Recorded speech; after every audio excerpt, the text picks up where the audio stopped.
Provérbios 19, 21, eu vou ler primeiro, nós vamos ler juntos. Se puder projetar para nós, Provérbios 19, 21, para lermos juntos. Creio que é possível. Esse versículo, ele... Depois projeta para nós também 1 Tessalonicenses, o capítulo 5, o versículo 17. Vamos ler primeiro. Sei que tem outras traduções aí, mas conseguiu achar? Sim. Vamos ler junto, aqui está no telão, aqui uma tradução só. Vamos lá, todo mundo junto? 1, 2, 3. Muitos... Porém o conselho,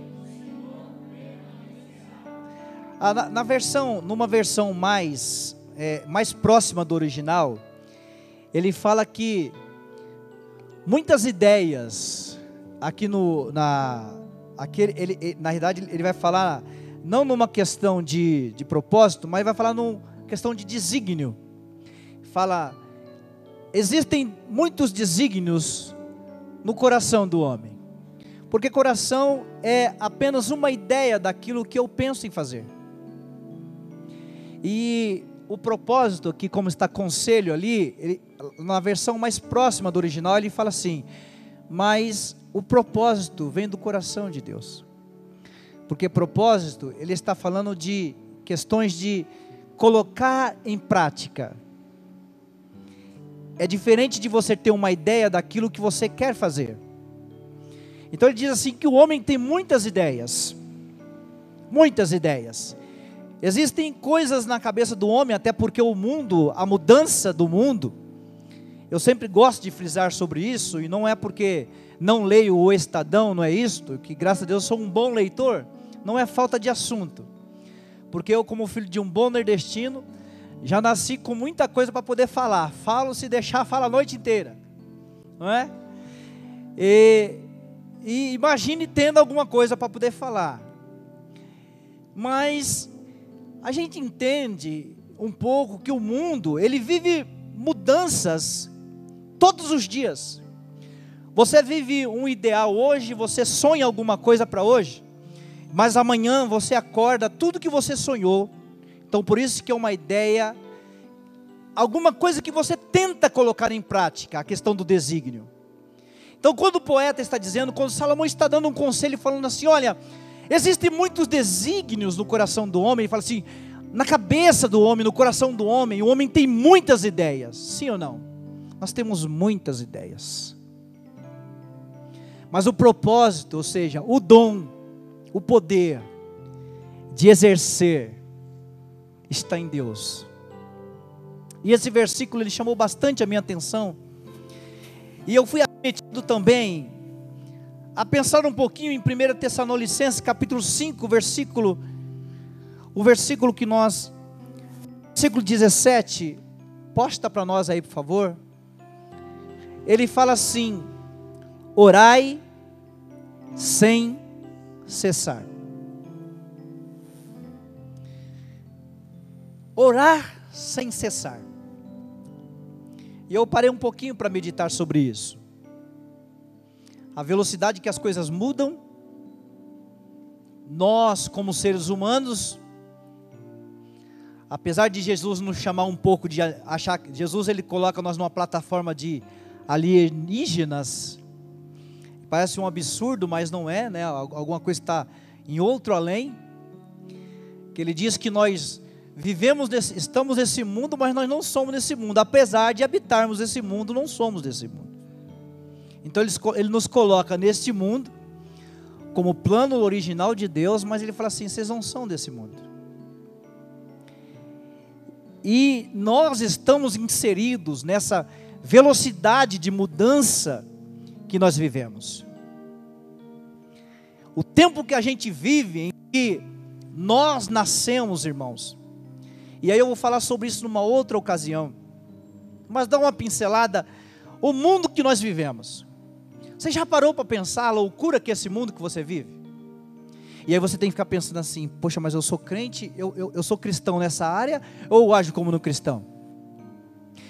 Eu penso, vivo nesse mundo, não sou desse mundo, porque se eu pensar que eu sou desse mundo e não sou desse mundo, eu vou falar assim: então não preciso trabalhar. Não, espera um pouquinho, ainda não, né, pastor Vital? Ainda você tem que trabalhar. Mas espera um pouquinho, se eu sou desse mundo e vivo nele, mas não sou dele, então como é que eu faço com minhas questões de correr atrás dos meus ideais? Como eu vou colocar minhas ideias em práticas? E você sabe que o mundo foi projetado, ele está projetado há mais de 20 anos, diga comigo, há mais de 20 anos, muito mais de 20 anos, bem mais de 20 anos.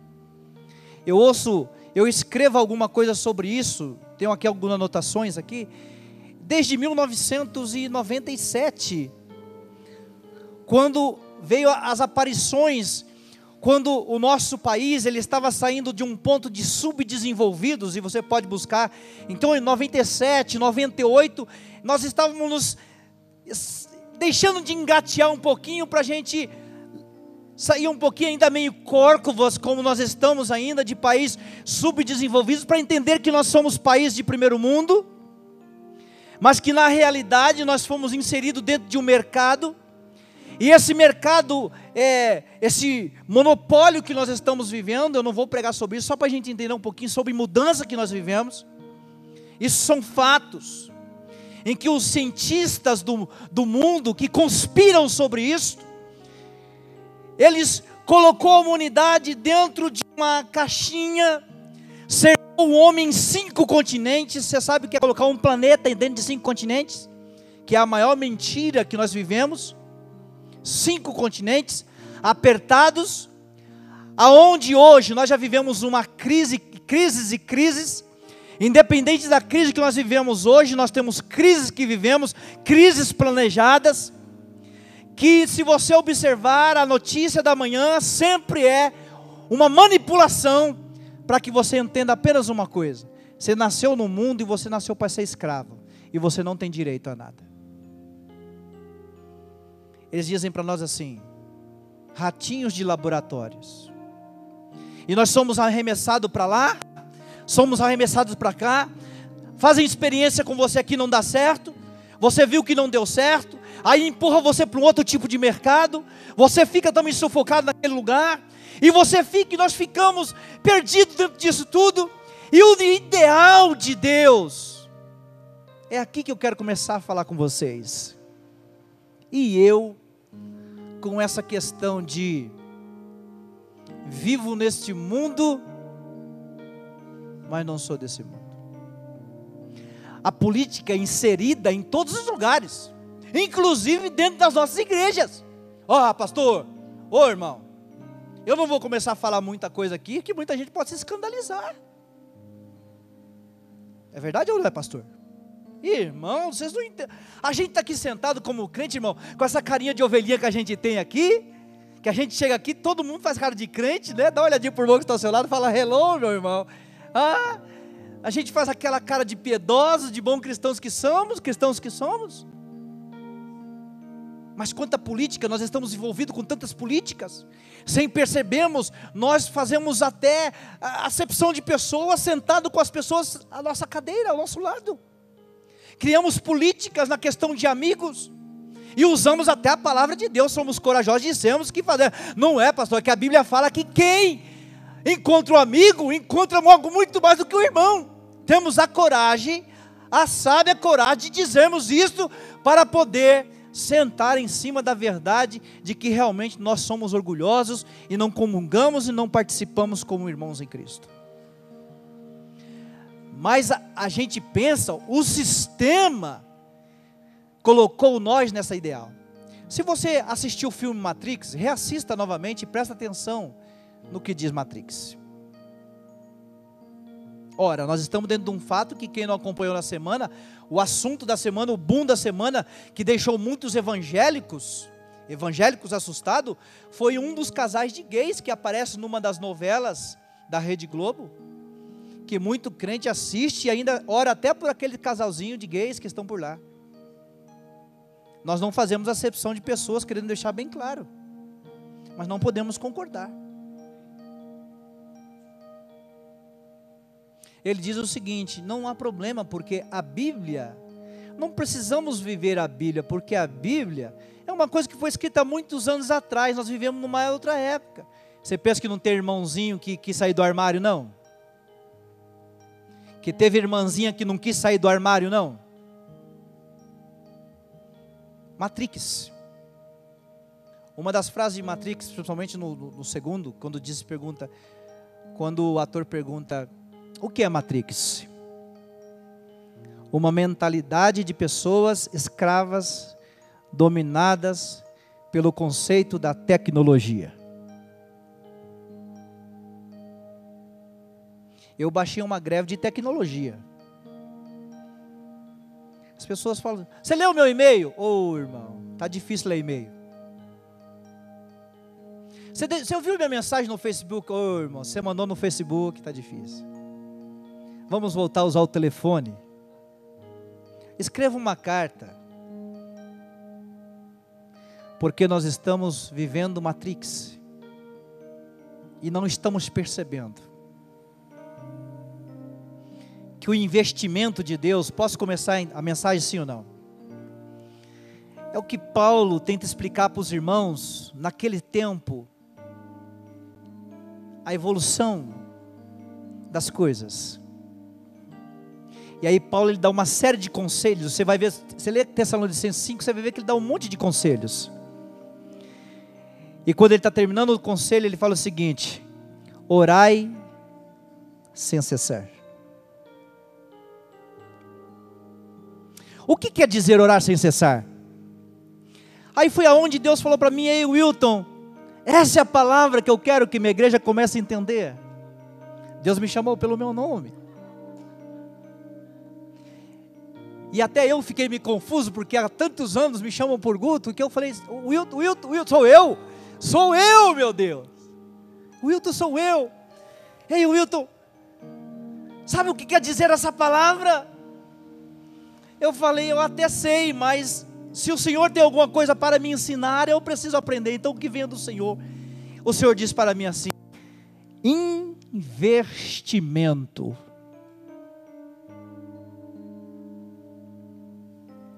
Façam investimento. Então, irmãos, vocês não entenderam nada, né? Tem gente falando: e aí, Wilton? Vou explicar de novo. Investimento em quê, meu Deus? Aí o Senhor me levou a pensar um pouquinho em Jesus. Digam-me, Jesus. E o Senhor me levou a pensar nos milagres. Eu comecei a ler sobre os milagres de Jesus. E então o Senhor olhou: olha para Jesus. Eu falei: fantástico, porque Deus começou a me mostrar o seguinte, as questões.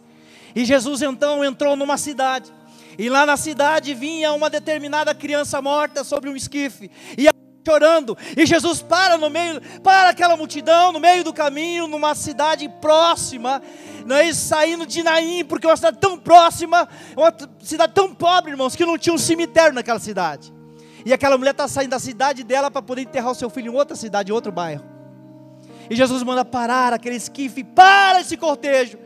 E aí eu fiquei maravilhado, eu comecei a ficar bobo com aqueles negócios. Jesus foi tão rápido, falou assim: ei, menino, levanta daí. Mãe, não chora não, para que você está chorando? Não deu tempo nem para discussão.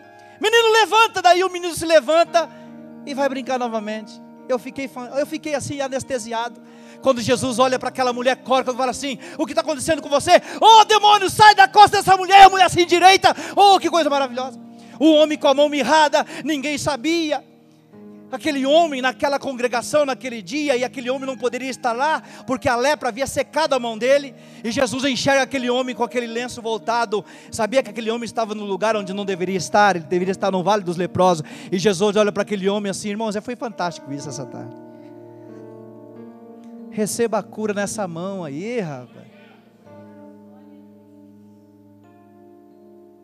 E quando eu vi Jesus saindo lá, quando você chega no capítulo de Lucas, os primeiros capítulos, quando Jesus entrando na cidade de Nazaré, de Galileia, os demônios saíam correndo e vinham: ei, Jesus, Filho de Deus, o que o Senhor vai fazer aqui nos perturbar? Nós estamos aqui há quanto tempo? E olha que naqueles dias, quantos religiosos tinham e não tinham visto aqueles demônios. Mas os demônios enxergam Jesus, e Jesus fala assim: vão todo mundo embora, todos os demônios, vão embora desse lugar aqui. E tinha uns que se prostrou diante dele e falou assim: oh Senhor Jesus, prostrado para adorar. Diz que prostrou e se adorou, e intercedeu assim: não mande nós para a casa do chapéu. Não manda a gente para lá não, porque lá é difícil. Porque encontrar Apolion e Abaddon fora do templo não é nada fácil não. Porque mesmo eles estando presos, e saber que você tinha que ficar olhando para a cara deles, preso lá, sabendo que um dia aqueles monstros vão ser soltos para poder fazer barbaridade com quem vai ficar nesse mundo na tribulação, é de fazer o sinal da cruz, irmão, pedir misericórdia a Deus.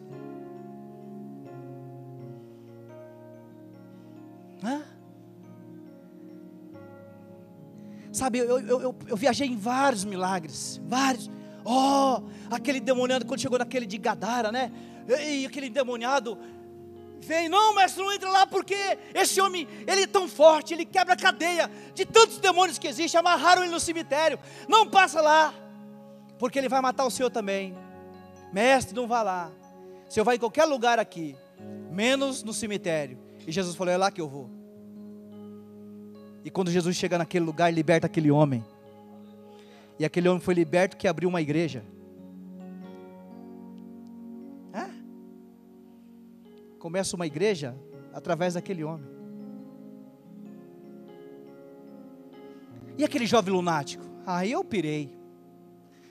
Quando chegou aquele jovem lunático, irmãos, os discípulos já vinham: sai demônio, o demônio, não sai. Sai demônio, não sai, não sai, vai embora demônio, não. E o menino, enquanto estava expulsando o demônio, o mestre chega. Porque o mestre diz que o mestre havia saído para orar, e quando ele volta, está os discípulos brigando com o diabo. Sai demônio, amarra demônio, solta o demônio, conversa com o demônio, o diabo não sai, não vão embora. E Jesus, o pai do rapaz, enquanto os discípulos estão expulsando, imagine a cena, irmãos. Os discípulos expulsando os demônios, e o pai do menino larga os discípulos lá e fala assim: eu vou correr em alguém. Mestre, o meu filho está terrivelmente endemoniado, os seus discípulos estão lá tentando expulsar o demônio dele, não pode expulsar. Mestre, socorre meu filho. E Jesus chega perto e fala assim: ô diabo, vai embora. Não demorou um segundo, e o rapaz ficou bom. Diga comigo: investimento. E é aqui que eu quero falar sobre avivamento para nós hoje. Não se meça grande pelos seus diplomas, pela sua posição, ou por uma grande igreja. Meça a sua grandeza pelo tempo que você gasta orando. Aí eu vou contar uma história para você. Em todas essas histórias você vai perceber, Lucas e Marcos, eles frisam mais isto. E saía Jesus retirou-se Jesus para orar. E algumas vezes até ele disse para os seus discípulos: ficai aqui que eu vou logo ali orar. Fique aqui que eu vou orar. Alguns textos, algumas das histórias contadas pelos apóstolos diz assim, que logo pela madrugada retirou-se Jesus para orar. Agora olha para você ver como o caminho é inverso. A questão de nós que vivemos hoje achamos que somos grandes, e na realidade somos medíocres. Por que ele diz de madrugada? Porque lá no Oriente Médio, eles acordam 4, 5 horas da manhã para irem aos supermercados e às feiras fazerem compras. Então quando eles falavam assim: é hora de ir, preste atenção nisso, é hora de sairmos para cuidar da vida, porque o sol já vai se pôr. Diz que enquanto todo mundo estava indo correr, Jesus se retirava para orar. Diga comigo: investimento. E quando eles voltavam da feira, olha só que coisa interessante, Jesus já havia orado 1, 2, 3, 4, 5 horas da manhã, 5 horas pela manhã orando. Não é à toa que se você ler o versículo 2 do capítulo 11 de Lucas, o texto diz assim, que seus discípulos então disseram, Jesus estava retornando, esse é um dos casos de oração, e Jesus voltava da oração, E os seus discípulos pedem uma coisa para ele: mestre, ensina-nos a orar. Diga comigo: investimento. Oh, irmãos, investimento. Jesus investia 1 hora, 2 horas, 3 horas, 4 horas, 5 horas, 6 horas, 30 dias, 40 dias, de manhã, de tarde, de noite, ele orava. Todo esse tempo orando. Só que quando ele chegava diante dos demônios, ele não brigava com demônios. Quando ele chegava diante da enfermidade, você não vai ver Jesus brigando com a enfermidade. Ou não? Por causa do investimento. Nós não podemos pensar, irmãos, não é crítica que eu estou fazendo, não. Eu estou apenas alertando a nossa mente. Porque nós temos uma igreja, seja aqui na Central, ou seja em qualquer outro lugar, igreja de 10, 20 mil membros, 200 membros, 300 membros. Como nós teremos aqui amanhã, um culto amanhã, a igreja cheia, todo mundo vai vir aqui, estará aqui, digam glória a Deus por isso. E é bom que todos estejam aqui, eu não estou dizendo que não estejam aqui não, é bom que todos estejam aqui, mas nós estamos falando de investimento. E sem falar, irmãos, a reunião que deveria ser a melhor reunião, as melhores reuniões deveriam ser, no nosso caso aqui às terças-feiras. Uma igreja que tem aproximadamente 200 pessoas, 200 membros em frequência aos domingos, e você chega aqui e não tem 1% dessas pessoas de terça-feira. Tem uma meia dúzia de anciãos aqui, porque não tinha mais nada para fazer em casa, vieram terça-feira para cumprir uma agenda. E aí nós temos coragem de chamar o ministério de intercessão da igreja.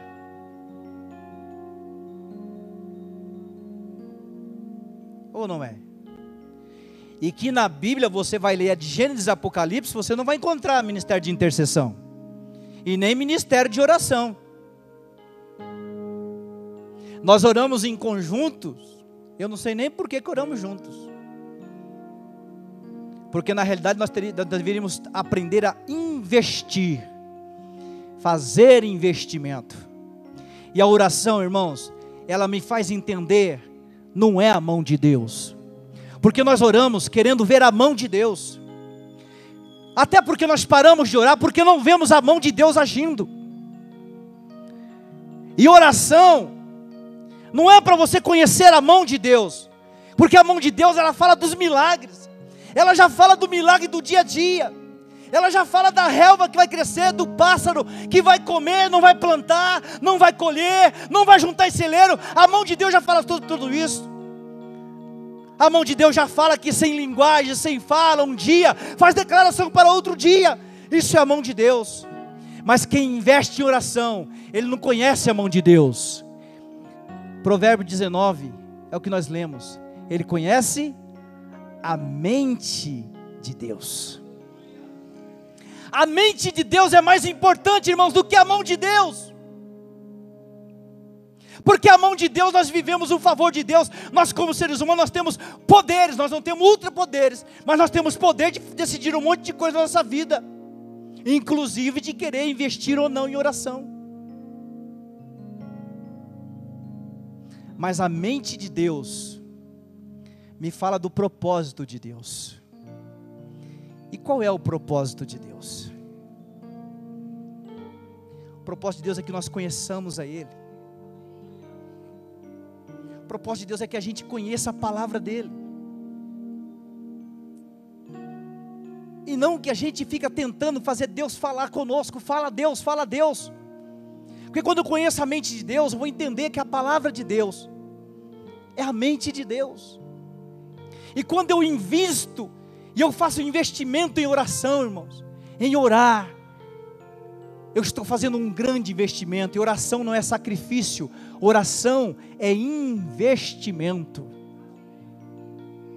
Segundo a Crônica 7,14, como é que começa o versículo? Qual foi o receituário de Deus? E se o meu povo? Porque Salomão está falando, o povo vai mudar amanhã.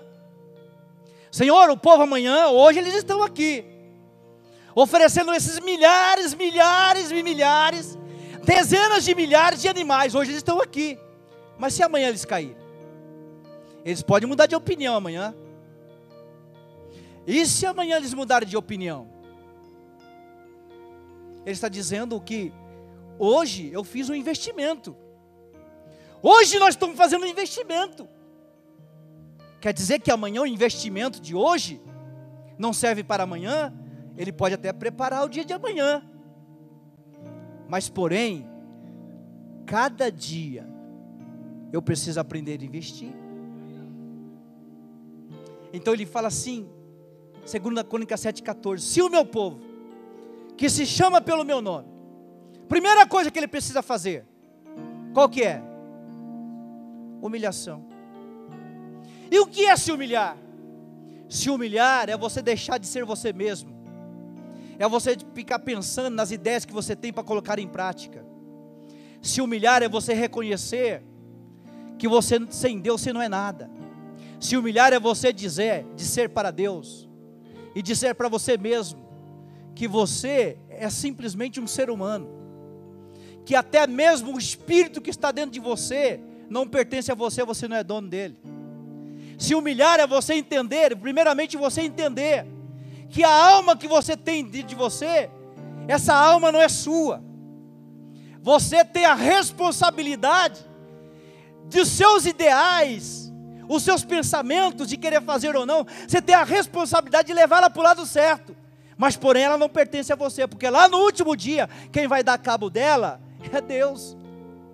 Mas porém o dia a dia, a questão de se humilhar, pertence a você. E o mundo que nós estamos vivendo hoje aqui, não nos condiciona para isso. Nós somos vaidosos aos extremos, vaidosos de juntarmos para nós coisas que não há necessidade de nós obtermos. Já observaram? Se você chegar em casa, observe lá que tem um monte de coisa, você fala assim, para que eu comprei isso? Para que eu tenho isso? Para que eu tanto quis aquilo? Por que eu comprei tanto sapato? Sabendo que eu só tenho, comprei tantos pares de sapatos, eu só tenho um par de pé, um par de perna. E sabendo que cada dia da semana só tem 7 dias. E o ano tem 365 dias, para que eu quero 500 pares de sapato, meu Deus do céu? Fama, poder, status. Porque o mundo está dizendo para nós que você precisa ser melhor do que o seu próximo. E Jesus disse que o homem não se mede, o homem pelo que ele tem, se mede pelo investimento que ele faz. Investir mais diante de Deus. E o investimento, irmão, começa por aqui. E então eu entendi, e vamos orar, do que Deus estava dizendo para mim. Se você quer realmente um avivamento, se vocês querem gozar de um avivamento, é necessário um conceito de reaprendizagem sobre humilhação. Que o meu canudo não é nada. Se Deus assoprar o seu canudo, irmãos, se Deus olhar para os seus intentos, esse monte de ideia, sabe por quê? Porque você se prepara para tanta coisa. Porque a pior coisa que tem, a maior frustração do ser humano, é ele entender, não sei se eu posso usar esse verbete aqui, não é meu, ele há muitos anos atrás, que a pior coisa que tem na vida, uma das piores coisas que existe na vida, além daquelas que Salomão fala, é o homem estar vivo e não entender que ele está vivo, e saber que o morto não sabe que ele pode viver. E quantos de nós estamos assim?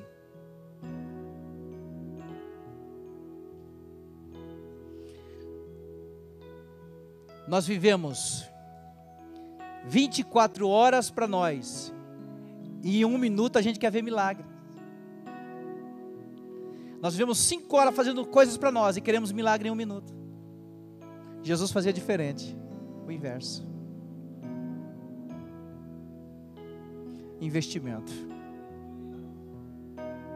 Sabe aquele propósito que eu tenho que começar a colocar no meu coração assim? Não sou nada mesmo, hein? Ô Wilton, você não é nada, hein? Eu me senti, não vou falar aqui um lixo, porque eu não sou tão zoado assim. Mas eu me senti tão inferior a mim mesmo, irmãos. Eu sou um cara que eu gosto de orar. Já me perguntaram, por que você ora tanto? Eu já até respondi, porque eu não tenho o que fazer. E eu acho que eu errei. Mas a partir de hoje eu comecei a pensar diferente. Eu estou fazendo investimento. Irmão, quantas situações eu já orei, nada. Mentira. Quantas causas eu fui para orar e não vi o resultado, e saí perguntando, como vocês também perguntam, por que eu orei e não aconteceu nada? Sendo que a palavra de Deus diz que é para acontecer.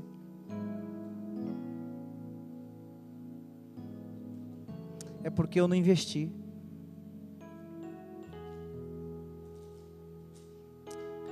E nós precisamos, irmãos, viver um avivamento em nossas vidas. Um avivamento em nossas vidas. E o avivamento, eu vou parar por aqui. Precisa começar sobre aqui. Investimento. Preciso investir mais em oração. Derramar-me diante de Deus. Irmão, Moisés era um cara que conhecia Deus. Porque ninguém vai para ficar 40 dias em cima de uma montanha brigando com Deus. Mudar o raciocínio de Deus. Ou você pensa que não? Um dos grandes exemplos é quando Deus fala para Moisés: eu vou matar todo esse povo aí, sim ou não? Sim ou não? Nenhum camarada cometeria a loucura sabendo que aquele povo tiraria ele de herdar a terra prometida. Porque na verdade Deus queria matar o populacho que veio, um mesclado de gente que veio no meio do povo hebreu, que fica atrapalhando, que são aqueles crentes que o pastor prega aqui, ele desconverte você na porta da igreja. Dá uma olhadinha para quem está ao seu lado, vê se ele tem cara de populacho ou ele tem cara que faz investimento. Você fala aqui, você não está vendo, mas Deus está vendo. Pessoas que ficam mandando mensagem, ficam até 4 horas da manhã fazendo investimento, né? Mudando a cabeça do povo. Irmão, eu sou líder de um departamento.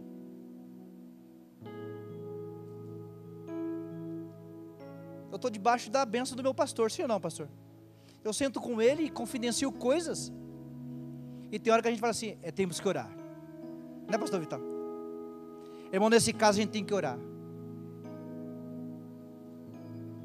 Fazer investimento. Moisés, ele entendia o que estava na cabeça de Deus, na mente de Deus. E só quem faz investimento, irmão, Deus só vai atrás de quem faz investimento. Porque quando você para de investir, Deus para de agir. Quando você para de orar, Deus para de agir. Quando você para de orar pela sua família, Deus para de agir sobre a sua família. E Moisés era um homem de oração. Moisés vivia orando. E quando Deus veio agora e surpreende, eu vou matar esse povo, ele falou, não, espera um pouquinho. No seu pensamento foi o Senhor tirar esse povo de lá e levar para a terra prometida. E se o Senhor for matar esse povo no deserto, o que vão dizer as pessoas? O que vai entender os egípcios? O que os egípcios entenderão sobre o seu pensamento? Que o Senhor é um Deus que não entende de logística, não entende de gestão de pessoas nas organizações. Eu estou estudando isso, vou me informar agora, diga glória a Deus.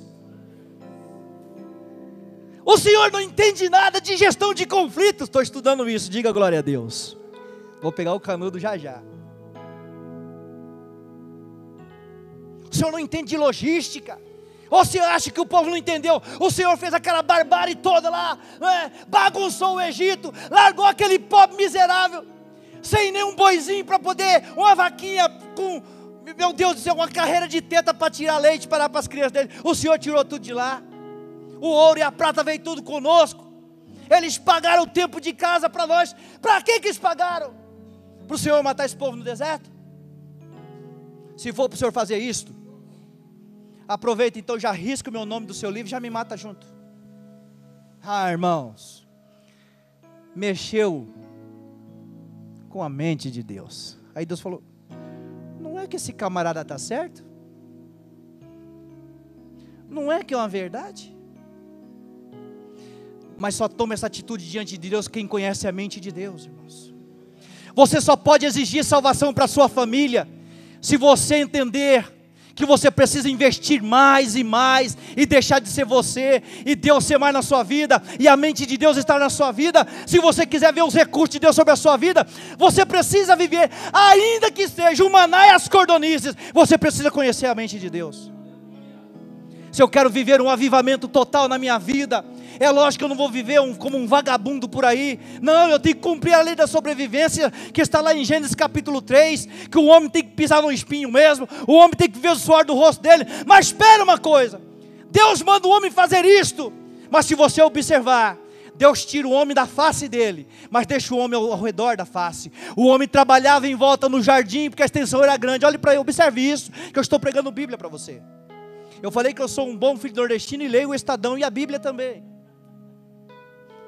O jardim do Éden foi o primeiro santíssimo de Deus, onde Deus criou o homem.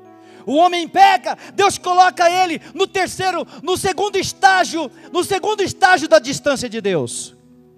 E nesse segundo estágio, Deus coloca o altar de incenso o altar de sacrifício do lado de fora. O homem trabalhava,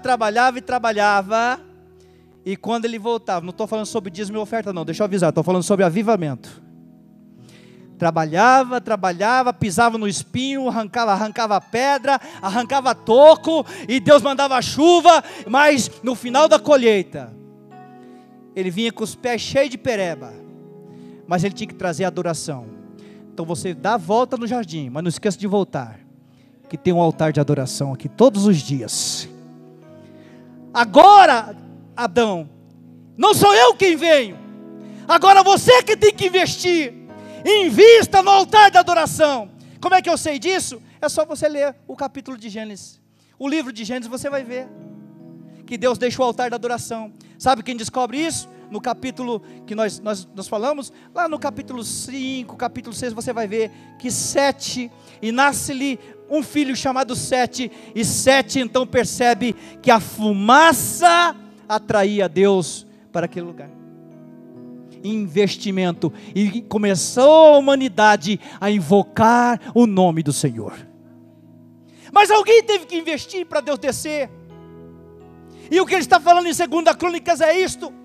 Se você quer ver Deus descer, quer ver o avivamento na sua casa, na sua vida, entenda que você precisa fazer investimento, e o investimento começa na oração. Ah, pastor, eu não preciso. De repente tem algum engraçadinho que vai falar, né? Vai mandar notícia pelo Facebook. Para que orar, se Deus já sabe até o que eu vou pedir, e pode me dar além daquilo que eu penso? Deus pode até te dar, mas Ele fala o seguinte, Lucas capítulo 11, ensina-nos a orar.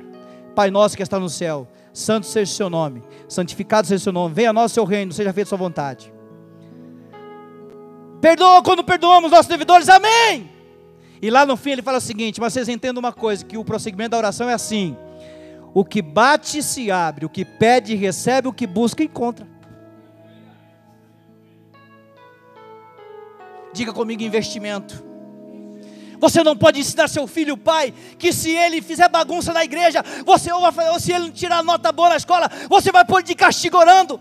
Oração não é castigo. Oração, diga comigo, é o investimento. Investimento, irmãos.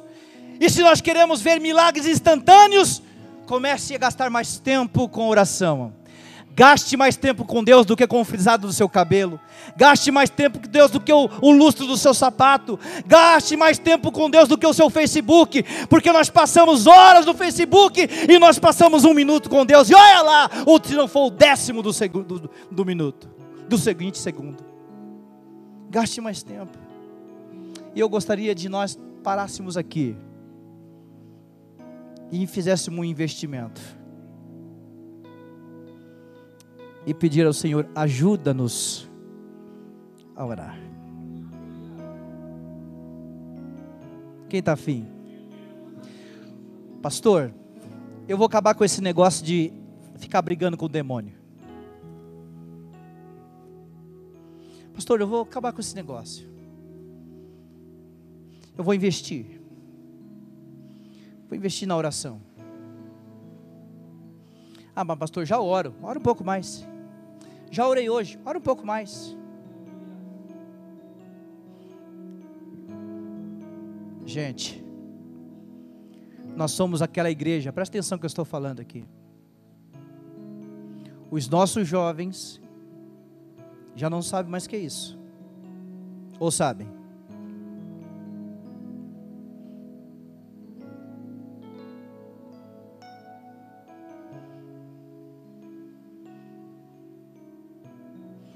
Eu acordo de madrugada, meu horário de orar geralmente é 2:30 da manhã, 3 horas da manhã. De vez em quando eu mando umas mensagens. Projeto Madrugada com Deus. Invista nessa ideia.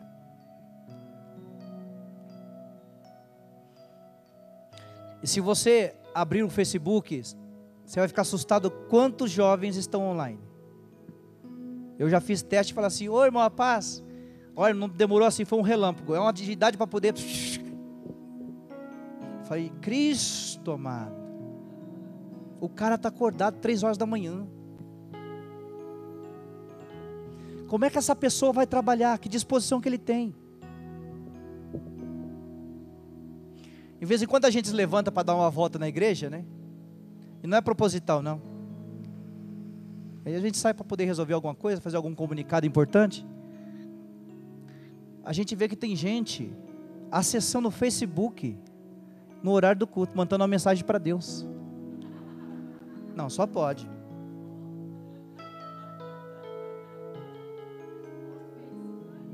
Não, e tem gente que posta a figurinha do ainda põe a foto do pastor. Olha a careta que o pastor fez. Eu estou falando sério. Essa geração que nós estamos falando hoje aqui, se nós não investirmos em oração,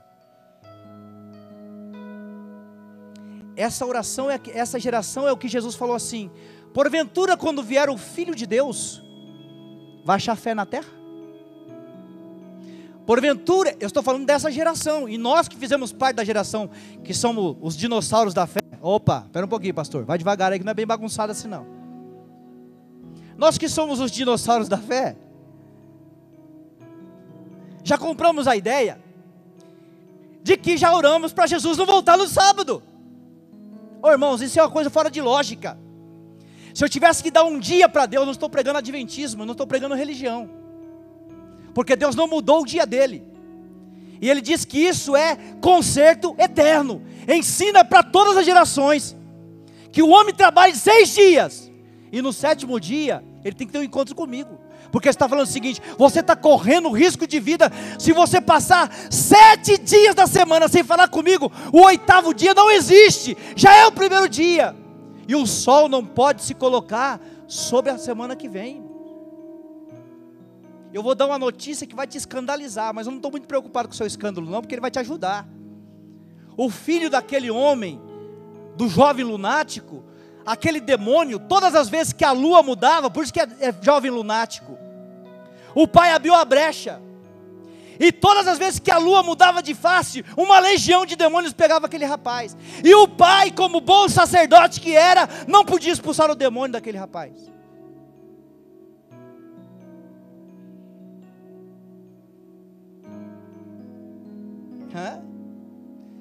Não batemos na madeira agora porque achamos espuma, isso não tínhamos batido. Tem gente batendo debaixo da cadeira. Calma. Mas Deus está falando sobre avivamento essa noite. Convide a sua casa para orar, irmãos. O conselho por demoniado de Gadareno, por isso que começou uma igreja se instala na onde ele residia, no seu logradouro, instalou-se uma igreja. Leia a história que você vai ver, porque Jesus falou o seguinte, ele falou: eu vou te seguir, não, volte para sua casa, é noite de avivamento para sua casa, chegou a salvação na sua casa. Senhores pais, invista em oração, seja exemplo para o seu filho, que você não conquista com o seu braço forte, com a sua inteligência, com o seu dinheiro. Demonstre para ele que a oração é muito mais do que o seu dinheiro, a oração vale mais do que o seu capitalismo, a oração vale mais do que o mundo inteiro, a oração é o que você investe. Ter Deus na vida, irmão. Eu lembro de uma mensagem que foi pregada aqui o ano passado, em uma das nossas campanhas: é melhor ter Jesus no barco dormindo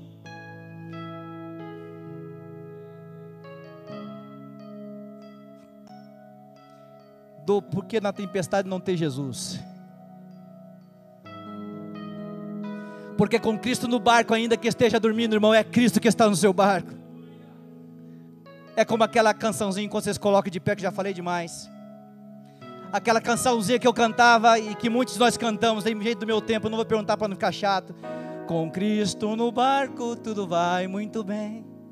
Vai muito bem. Quem já lembra dessa? Levante a mão e dá glória a Deus aí, para não ficar sozinho e ficar feio. Com Cristo no barco, tudo vai muito bem. Passa o temporal. Com Cristo no barco, irmão, presta atenção nessa frase. O temporal pode não passar, mas tudo vai bem.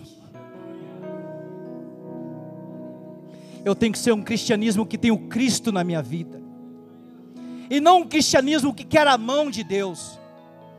Eu preciso ser um cristianismo, viver um cristianismo, irmãos. Eu aprendi isso aqui em um ano. Eu aprendi muita coisa boa. Um cristianismo que tenha Cristo, e não um cristianismo que tem roupa boa. Porque eu estou legal, eu ganhei um sapato de tiozinho, a Y Lohan, uma camisa bacana, que eu dei para um irmão aí, mas não tinha bolinha, não serviu. Ganhei de aniversário. Eu estou chique, irmãos. Não vou falar o valor da camisa para não ser assaltado ali na rua, mas eu estou bacana. Ó, não estou? Roupa de tiozinho. Eu escolhi ser um tiozinho legal, David. Eu sou um tiozinho bacana.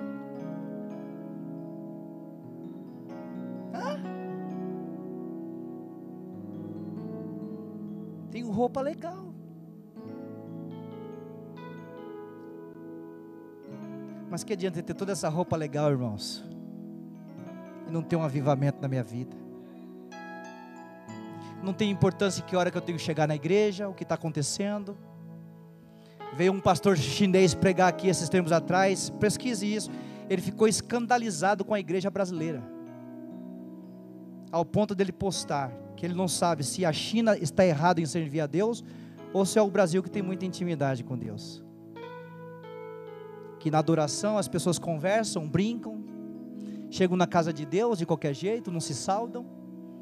Ele falou, na China são 600 pessoas, 1 milhão de pessoas para assistir o culto num dia. 15 minutos de culto, já tem que sair, dar lugar para outro, para poder dar tempo. Pastores entram, pastores saem, pastores entram. E as pessoas quando chegam, eles se debruçam sobre a Bíblia e choram, e choram, e choram, e choram. E no Brasil tem tanto tempo e não sabem o que fazer com esse tempo diante de Deus. Na Coreia, muito obrigado, pastor.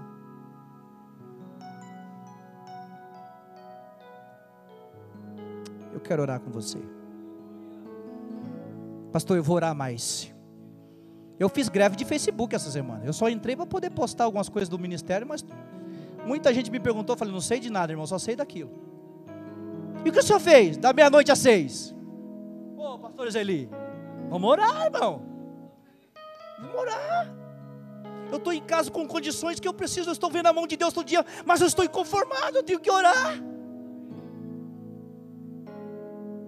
Tem que orar. Se você trabalha, chega em casa cansado, puxa o puff, mas senta, pega a sua Bíblia e chama a família, vamos investir, vamos falar com Deus. Você vai ser um cara melhor, você vai ser uma mina melhor. Eu estou apostando em você. Eu falo isso para algumas pessoas, eu aposto em você. Tem que orar mais, irmão. O tempo que você fica brigando com a sua mulher, chama ela para orar. Dá aquele beijo de 10 segundos, olha. Um beijo de 10 segundos faz milagre. Eu assisti isso numa palestra de casais, faz milagre. Pega ela no colo e fala, vamos para o quarto, amor. Chega lá, você põe ela de joelho e ora a Deus, irmão. Coisa bacana, pastor Zeli. Vai orar da meia-noite às 6.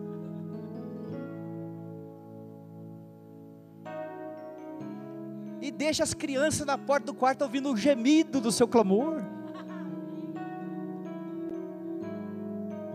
Gente, eu fiquei frustrado essa tarde, mas também muito alegre, porque Deus disse para mim, através da oração, se o meu povo se humilhar, deixar sua posição e orar, eu ouvirei do céu,